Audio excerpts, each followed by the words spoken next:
Okay.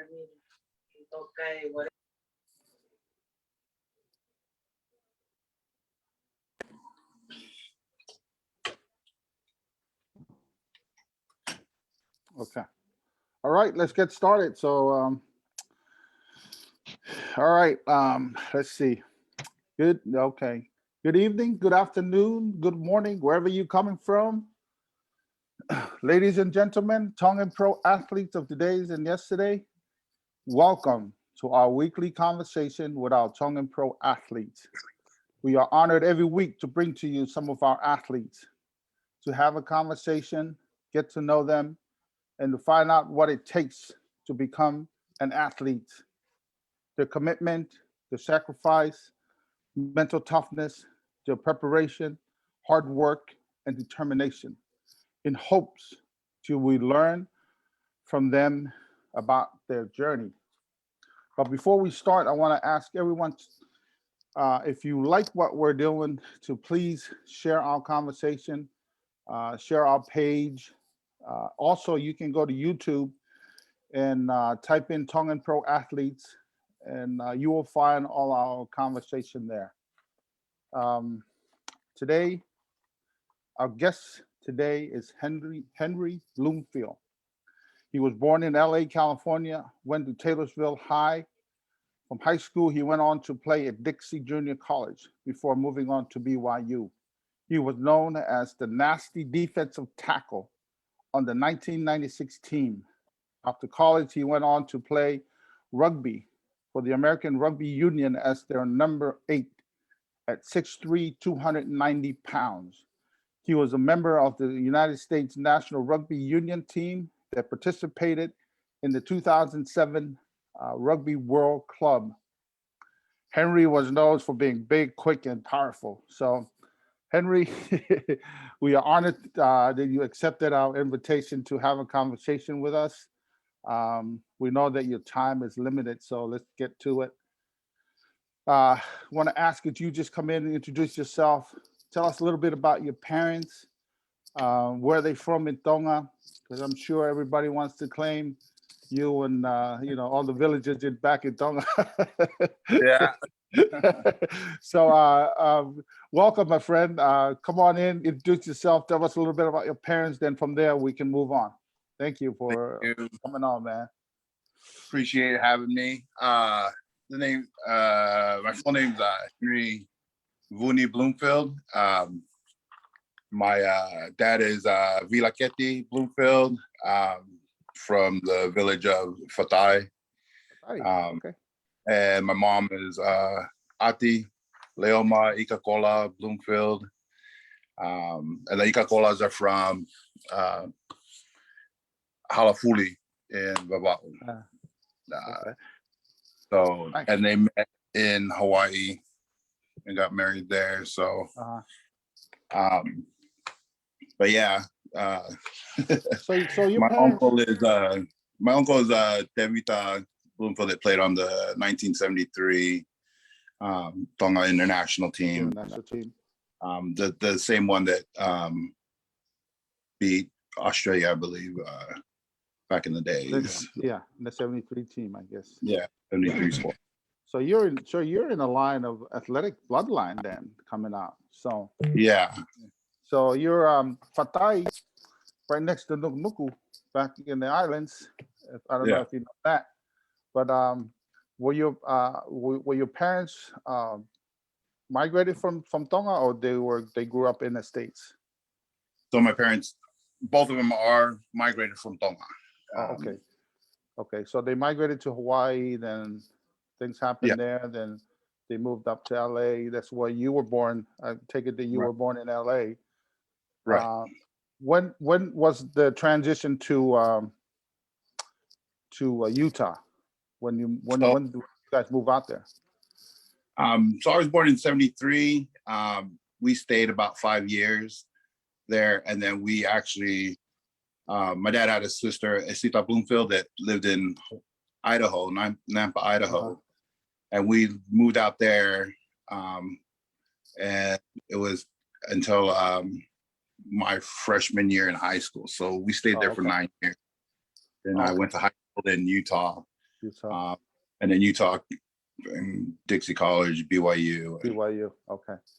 so on. So were you I know I always ask most of our guests to, just to go back of when they started out, like in high school, and what obviously that football was the sports that you took the liking to and played, and obviously you were really good at it.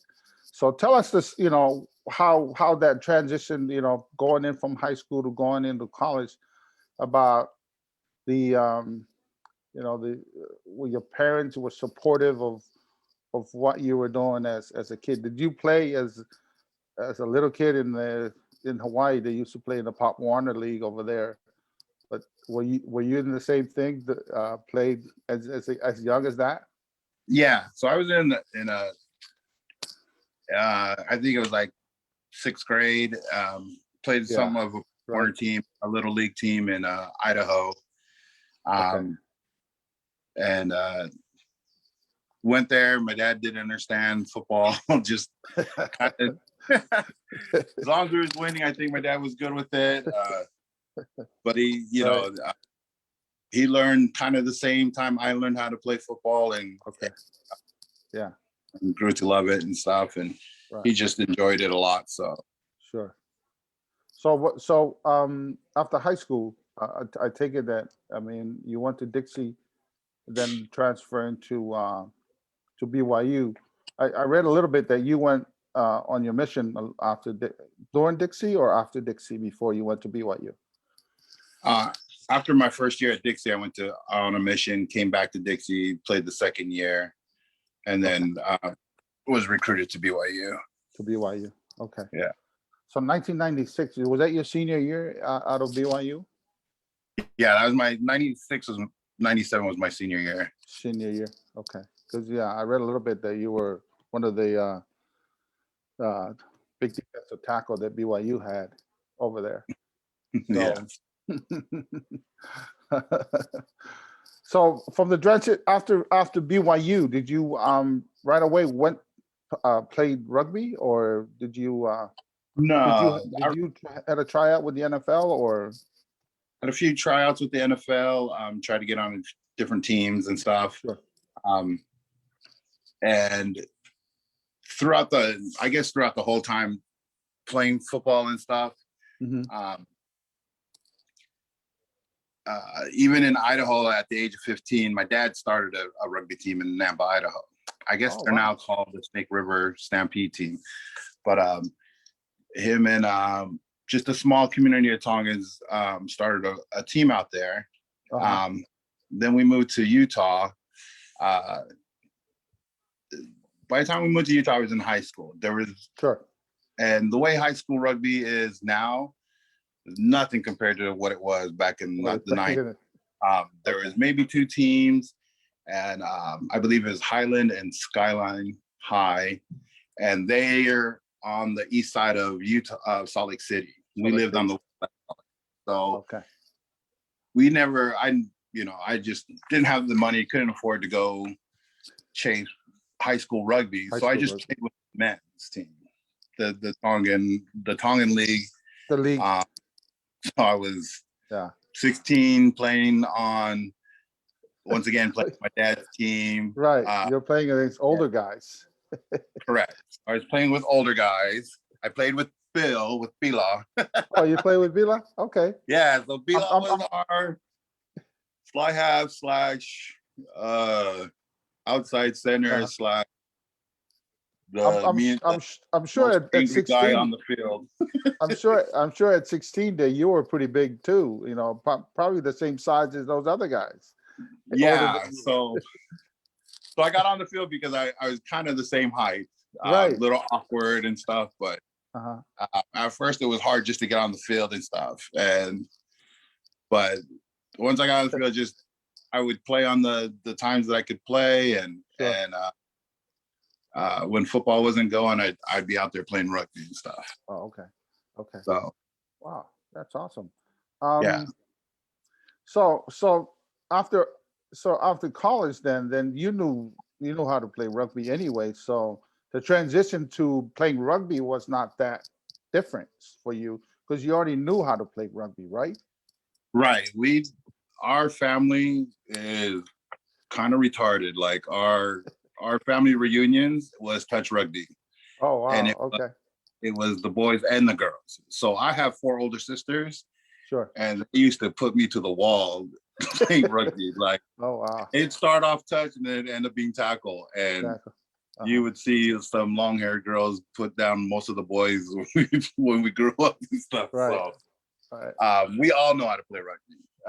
It was just it was something that we grew up with. So once football was done and then trying to get into the pros and stuff, I didn't know the opportunities that rugby was in the US Sure. until we got invited to Aspen, Colorado for this Rugger Fest is what it called. And Okay. I went with a team out of Provo Steelers. Went to Aspen, played a few games. I had this one pretty good run. And then we went out that night and everybody was talking about this one run that I did. And shortly thereafter, before we left Aspen, a team from here in Huntington Beach, California, called the Unicorns, offered me payment. Like they were going to give me a contract to come play. Nice. Wasn't much, but come offer you a job and an opportunity to play some more rugby. And I was like, so the year 2000, just packed up.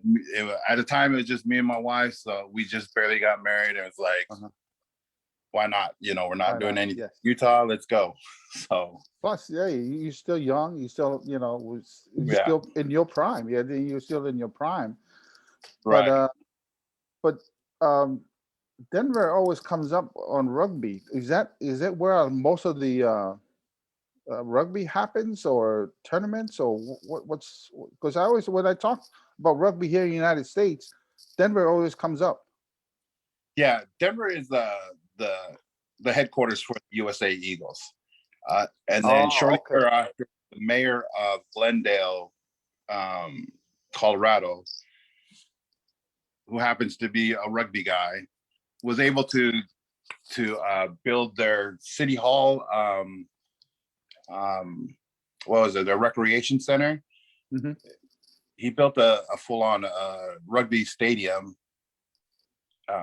and you had the state pay for it. So, it became a mecca of rugby in Colorado with the mayor of Glendale, and Denver Barbarians was kind of on top of at the time, and so between that, the USA Eagles funding the rugby in Colorado, that was kind of the area to be in to play rugby. So coming from California, we had to find ways to find practice field, practice pitches, and we had to drive some places to play,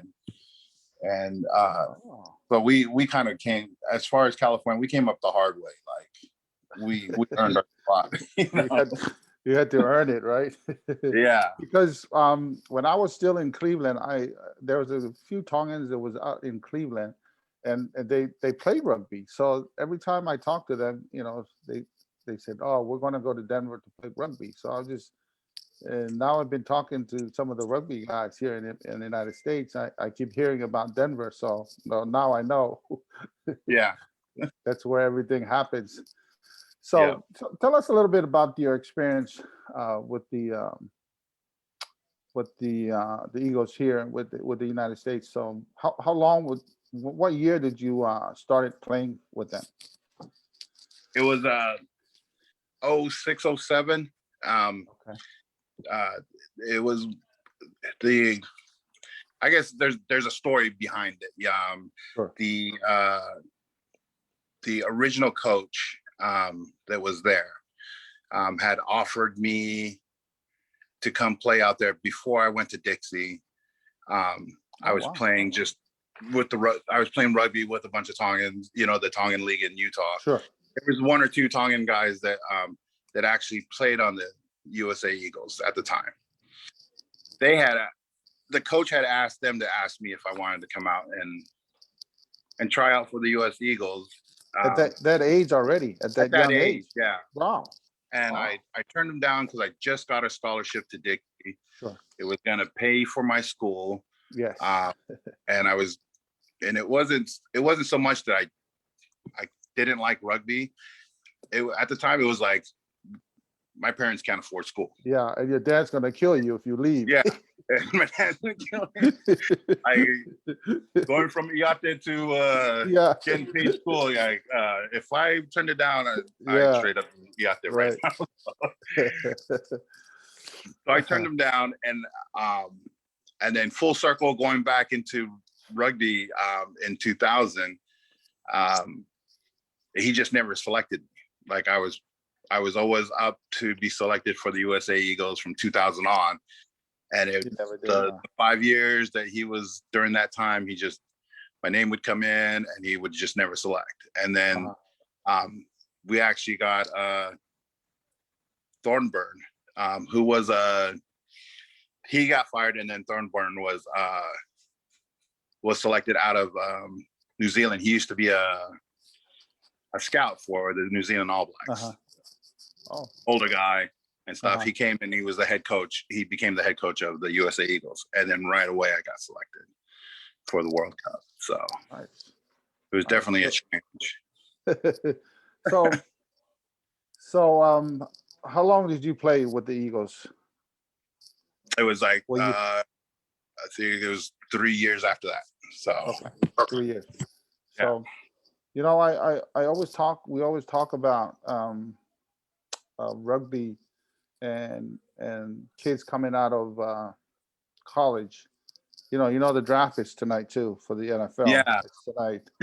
So, but you know, we always talk about kids that don't make it into the NFL. Would they be a good fit to go in and play rugby? In your opinion, is that something that some of our Tongan kids, would they be able to make the transition from playing football into rugby? Or were you playing as a kid growing up that made the transition for you much easier to rugby than some of the kids that never played rugby? What's your opinion on that? I think I want to say in the 90s, in the early 2000s, I would definitely say yes. The game was a little more hands-on. It was a lot slower. Nowadays, with the speed of the game of rugby, the new rules, the talent that's out there and how they perfected the pass, the offloads during the tackle and stuff, it really isn't for everybody. You know, I get it. I get with the Polynesian community, everybody thinks that all Polynesians can play rugby.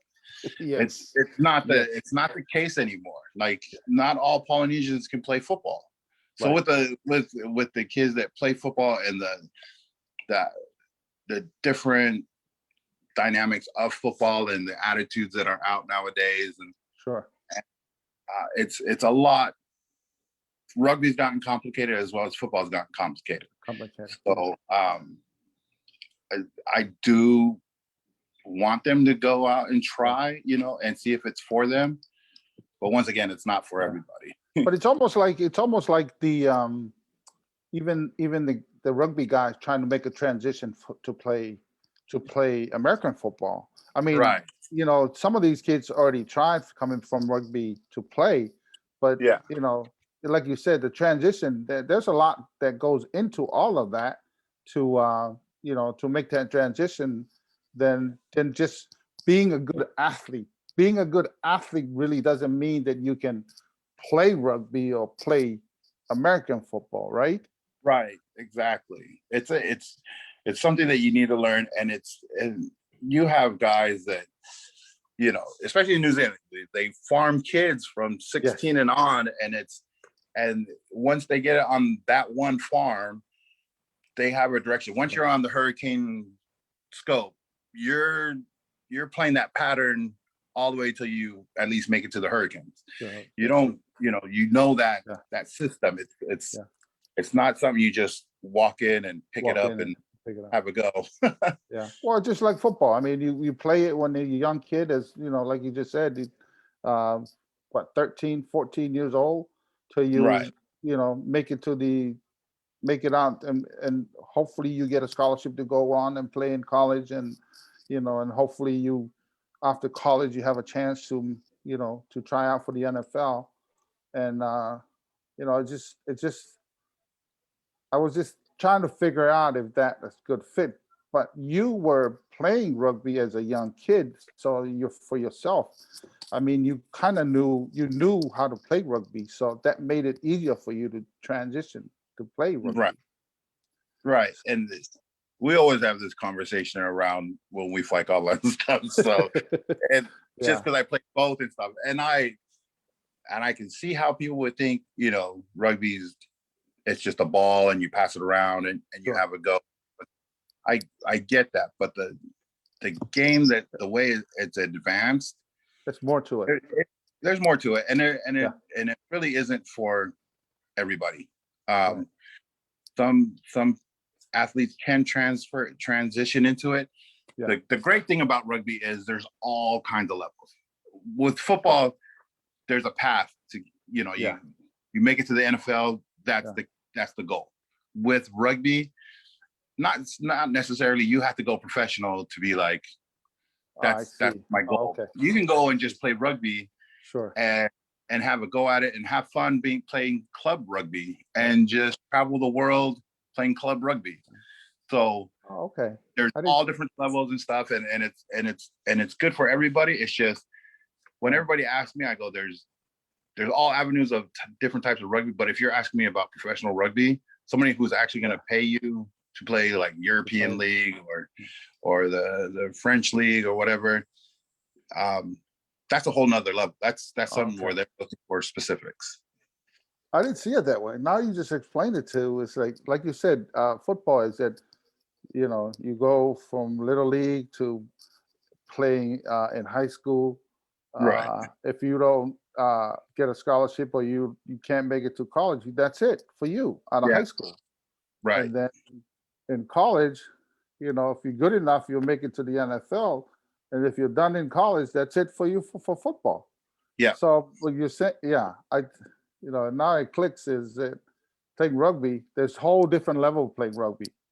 Yeah. So, okay, I see that. So, wow, that I kind of get it now because like you said, a lot of the kids that plays rugby in New Zealand are already, if they don't make it this level, they can go to the next level and play. Right. So, oh wow, that's good.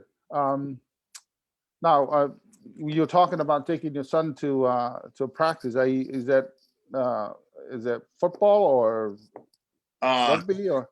Well, actually, I head coach at Belmont Shore, the team I used to play for, with the U18 Women's League.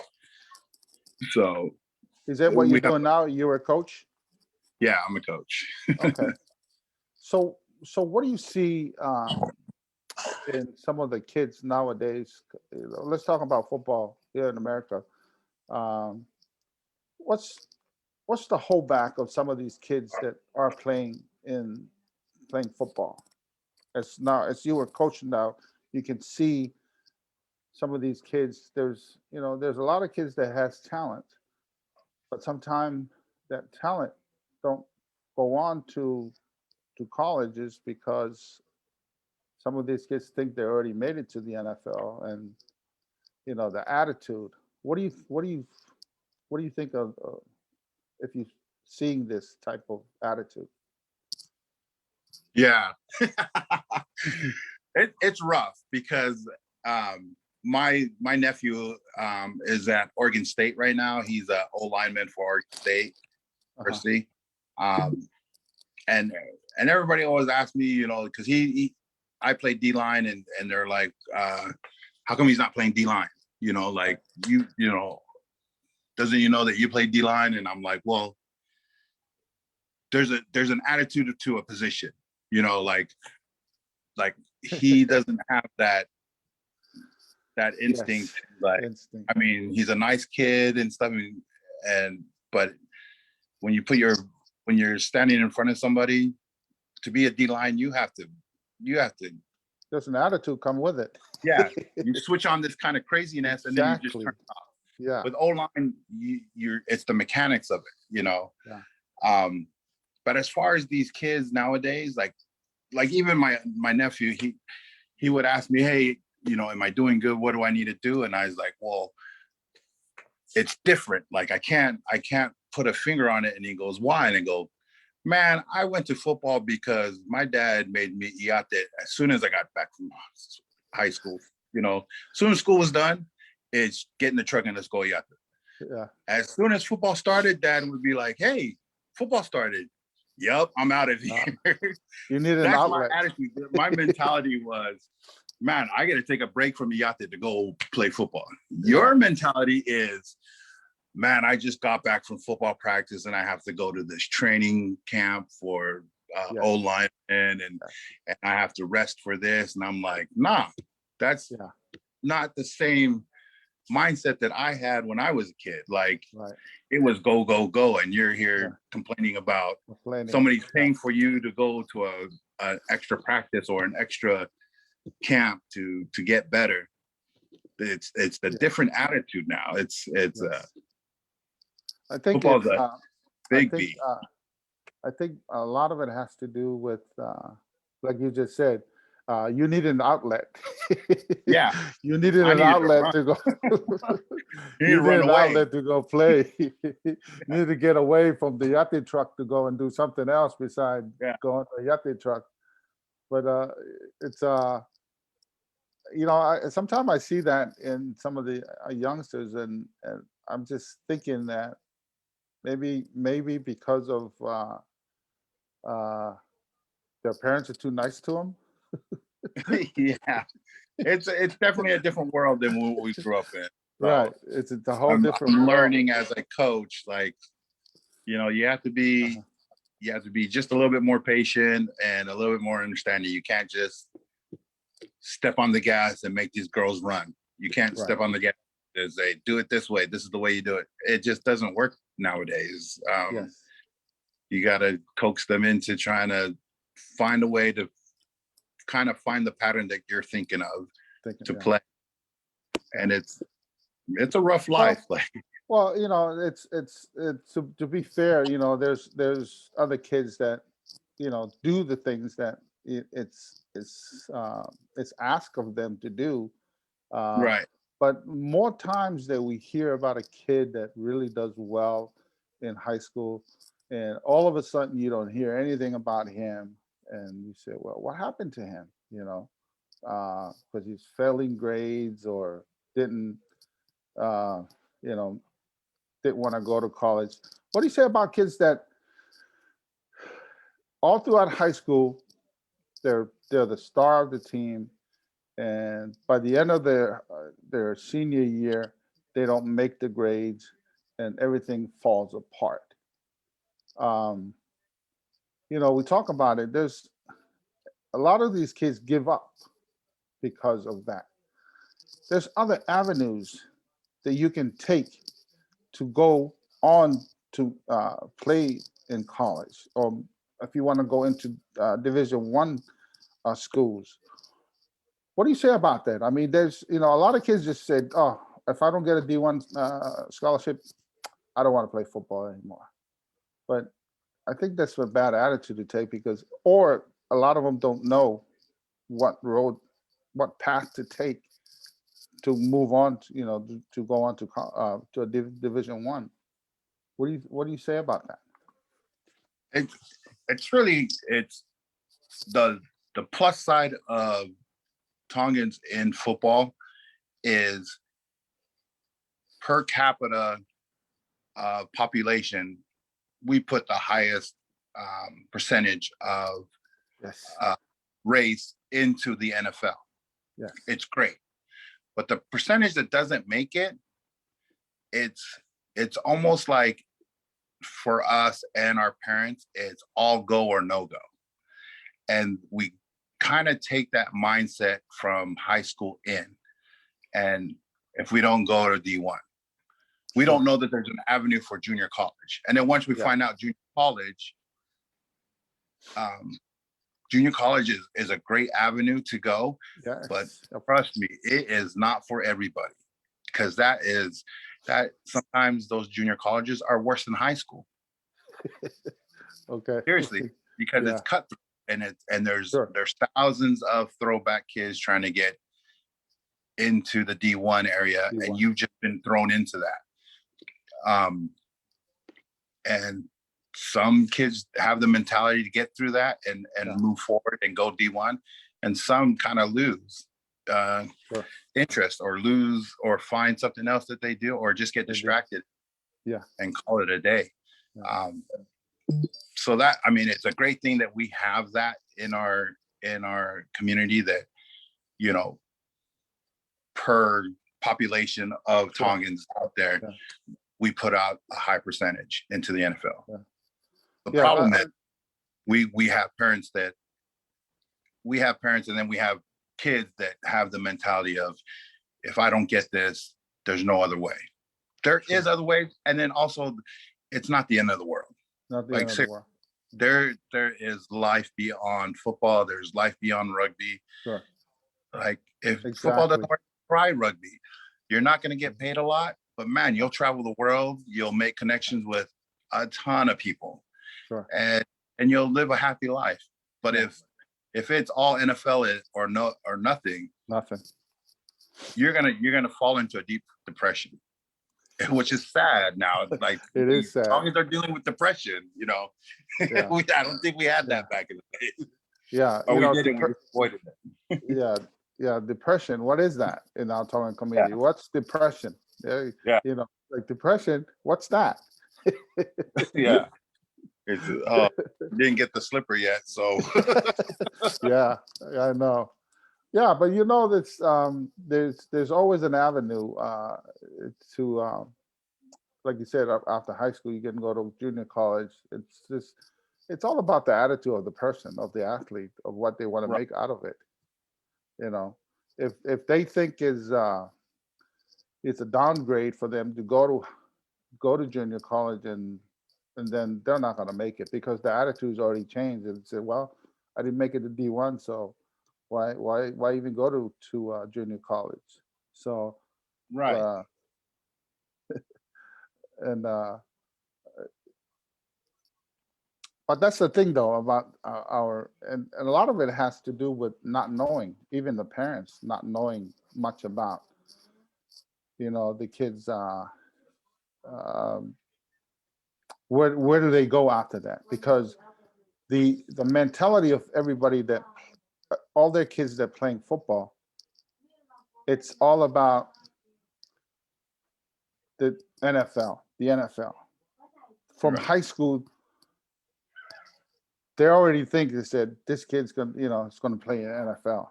That's the first thing they already, from even in high school. But that's the wrong mentality for some of these parents to have, though, right? That's a lot of pressure. Yes. For a kid who goes into a college, and college life there's hundreds of thousands of college student athletes that are gonna go try out for the NFL. Right. You're not the only one. Right. Well, who said I'm gonna make it? You know, like, you got to understand it's not for everybody, but there's other stuff to do. Whether if you want to stay in the sport, there's coaching, there's trainer, there's physical therapist. You know, it's, you want to be around that sport that much, there's all that. Or there's rugby. There's rugby. No, but the other thing is that, you know, like you said, there's football is a small part of your life. Correct. Even for me, even making it to the NFL, I only played 5 years. You know, I was done. I was done at age 28, maybe 30. Yeah. Where do I go from here? At age 30, I'm still young, you know? Right. But I think that's what kids need to think of it, is that football is just a little part of your life, you know, and you have to live your life. I mean, bless those guys that are playing in the NFL for a long time. Uh, Yeah, but like we always talk about the lifespan of a football player is for a running back is 3 years, right. and if you make it to 5 years, well, it's a It was blessing you big. made it 5 years. Yeah, it's Yeah, huge. No, it was huge for you to make it 5 years, because it's yeah, every year more kids coming out, more kids getting drafted. Your yeah. job is on the line day Every in and day out. So to make every it for 5 years, that's huge. yeah, Because that's every year there's some young kid gunning for your job. man. That's I mean, I always say that when we have a conversation about playing in the NFL, is that, like you just said, now every year your job is on the line. Yeah, There's somebody else coming to take food off your table every year. And here's the other thing is, if it happens they draft somebody in your position, yeah, meaning, you're in jeopardy. yeah, Your position is in jeopardy because they drafted somebody in your position. yeah. You're like anybody that's on the NFL and with contract coming up Yeah. and they're watching the draft tonight, Yes. guarantee if they see a running back getting drafted tonight, they'd be lacing Yes. up their shoes and going out to practice. Like, yep, I got to Yeah. start training now. Because that little kid, I just saw him in Yeah. college, like run up the score, and I got to Yes. do better. Yeah. So it's like hats off to anybody who's in the NFL and keeps a career, because that thing is all business, All no business. pleasure, and Yeah. it's 100%. If you can't do it, here comes the next Yeah. guy. Comes the next guy. It's just like horse racing, man. If when your Yep. time is up, you're out. Next one in. Yep. Come on Next in. one. It's all up. Yeah, they want to win. So if you can't help them to win, Yep. you get that pink slip coming in. Says, see you later. Go Yep. find another team that may want you to play for them. But other Right. than that, so I just heard you talk about rugby too. When I hear that about even rugby, these guys are talking about playing rugby. Man, you'll travel the world, which you just said it and it clicked on me. And some of these kids, I mean, if you're playing rugby, you're going all over the world. Absolutely. Touch on a little bit on that, because I hear that a lot. I hear that in some of the rugby players. Yeah. When it comes to rugby, you travel, they travel, you meet people. Like I've traveled around the country, first around just the United States, United and States, played yeah. for Belmont Shore here in Long Beach. We went from here to Rhode Island and back, just different states, and you meet people, and I've met people that come from New Zealand and come from Australia and come from Dubai to come to America and play rugby. And then once I went professional and got on with the US and got on other teams out there and stuff in France and whatnot, met them out there, Yeah. and being now at 48, I can call Yes. to Dubai and say, hey, Yeah. I'm flying into Dubai and I know somebody there. Oh, wow. Or fly into Okay. Tokyo, I know somebody there. Call Right. them up. Let's go and let's go catch up with them and be the host. People come here and call and say, Henry, I'm in town. Say, come and pick you up. It's So a you culture. made a lot of friendship along the way, traveling all over the world, meeting Yeah. people in different countries, and still today you guys are still connected because Yeah. of rugby. Because of rugby. Yes. And it keeps us together. And every time there's some kind of old man rugby tournament, Uh-huh. and if we see each other's name online, we'll be like, hey, Yes. well, I'll be there. Let's go. We'll meet up over there. Uh, So Well, it's it's a good feeling to know that going to all this rugby and when you played, you met a lot of these folks and people all over the world that when something happens here in the United States, if they're coming here, they know to look you up, yeah. to look you up, and if you're going there, to look them up, and so, but oh, okay. I was just a lot of guys said you're gonna travel the world if you play rugby. Like even here in the United States, I mean you travel all the United States you probably travel more playing rugby than playing football Oh because yeah, absolutely. because you only played what maybe 10 games in college and half of the games you played at home anyway. Yeah. You don't leave the country. You just play here in the US. Football is a USA sport. Rugby is international. International, yes, yes, And that's a good point. And and a lot of guys even say that football pays pretty good if you do make it into football. You're getting paid pretty well, especially now at this point. Even I talked about. I had a post today. The kids are getting. There's a draft tonight, the NFL draft.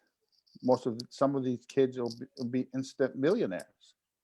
You right, know, uh, and like you said, it's just the game is just here in the United States. But I think the why we like football because of that of what you know you're making as an athlete. It pays you pretty well. right. The thing about the NFL is you give everything to the Yes. NFL to make it, uh, but I don't think anybody sees the aftermath of it, Yeah. where you're getting you get million or 2 million or 3 million, but after it's done, they don't really tell you how to spend that or how to invest that or how to you know Great point. like make it last for the rest of your life. you Great know point. Yeah. it's it's it's hard. Um my parents migrated here, so there was no idea about How to that. handle that type of money? Yeah, big time. Like, Yeah. had I made it in the NFL, like what would I of course would have just bought my parents a house, and make their life easier. Yeah. But then once that's over, like, did I invest right? Did Right. am I gonna live off of this? Like, do I need to get a job? And then what do I do from there? Because there's a shovel in the back of the truck that's still waiting for The me. other truck's still waiting for you, bro. Yeah, since I was a kid, and it always works. So to go and make millions and then have to do that. I mean, did I Dude, did I prepare you myself just, right? you just brought up a great point because when even it happened to me, you know, as a kid, even going to college, you were limited to do anything because if you are on a scholarship, you can't work because of a scholarship. And even though they gave you a scholarship, you didn't have any money to do anything in college because you weren't Right. limited to do anything. That now, fast forward, if you get drafted into the NFL, bam, you instant they give you money. But Yeah. like you just said here, what do I do with this money? The only Right. thing that I did was that I went and bought whatever I felt like buying. You know Right. what I mean? And for just for the moment, this is what I wanted it. But long term, It was a what do you God. do? Yeah. Who do you trust to handle your money? You had no idea how to handle that type of money. No. Like all of a sudden you have to be a football player and then know how to handle your money. Yeah. A football player and a business mogul. It doesn't work. Right away. Well, you know what the whole thing is you think that you can handle your money because Yeah. it's your money, but down deep inside, you have no idea what to do with that money. No clue. So, but yeah, that's a good point you brought up because, and a lot of times, back in my days, you hear people, hear the agent, they misuse the players' money and they did investment on their own with their money, um, but in some point you have to trust somebody that Right. knows what to do with that money Yeah. because buying a home for your parents is fine. But when you get out of football, who's going to pay the mortgage? Right. Exactly. You know what I It's a mean? Who's going to you pay the forgot the long mortgage? term.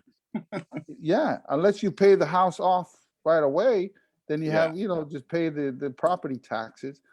But most don't buy the house right out, pay for the whole house. Right. But that's a whole nother subject, man. It's just, some of these, and plus, a lot of these parents of the player think that whoever talks to their son or whatever, whoever is asking for money. Yeah. You know what I mean? Yeah. So, but well, that's a whole nother subject. But I know you the time's coming up. But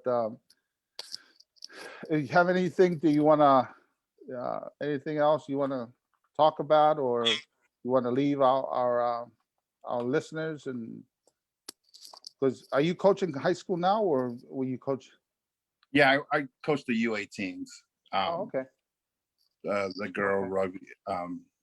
Belmont Shore has a huge youth program and stuff, and it's Sure. predominantly Polynesians and stuff. So, um, a lot of the athletes that played with me at Belmont Shore has returned to coach, and so Okay. we're trying to give back to our community, and That's nice. That's it's a nice. wonderful thing because it's a Yeah. lot of Tongans and Samoans getting it together Nice. and just kind of put this together for our community, but as well as just our Polynesian community and stuff. Right. And it's been a great thing because we're now bigger than most clubs out there, and we're getting recognized. So we have to be on the ball about rules and regulations Sure. of what these kids need because Yeah. being an all Polynesian thing, it's predominantly Polynesian. It tends to Balangis trying to Yeah. Yeah. tear it down Well, and saying, oh, that's too many Polynesians in one place. So we've been doing good stuff and it's been a great ride. As far as with your guys' page and your community and your public, I just appreciate having the opportunity to be on here. I didn't know, I never saw myself as an extreme athlete to even be on the page. I've seen you guys had Jason Tamololo on here and stuff, and I'm nowhere near that guy, so it's an honor to be on this page and to have just a voice in this page and stuff and be a part of it. And I was glad and told Hano I was like suspect, like, man, I don't know, bro, because I'm just not that guy. Like I don't know. I want to say through my life, I've just been blessed to Sure. play football and play rugby. And once one didn't work, went with another one and just had multiple opportunities to be out here and stuff. And it's been great. And so, Yeah. Well, it's not about just being the top athlete. Or you bring a lot to the table because you have the things that we talked about today.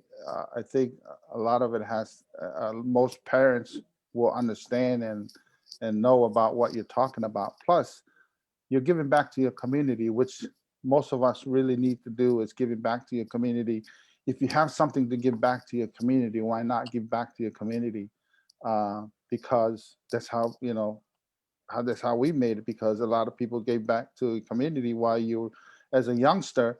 That's how we felt like that people supported us at that young age, And if we give back to the kids nowadays, they're gonna feel like that's, they got, we back them up, and it makes them feel like they need to do better at Right.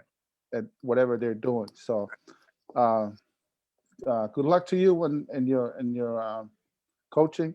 Thank you for coming on tonight. We appreciate what you for coming on, man. If there's anything we can help promote or do, let us know, please. But Henry, thank you very much for coming on. Thank Appreciate you. Get everything.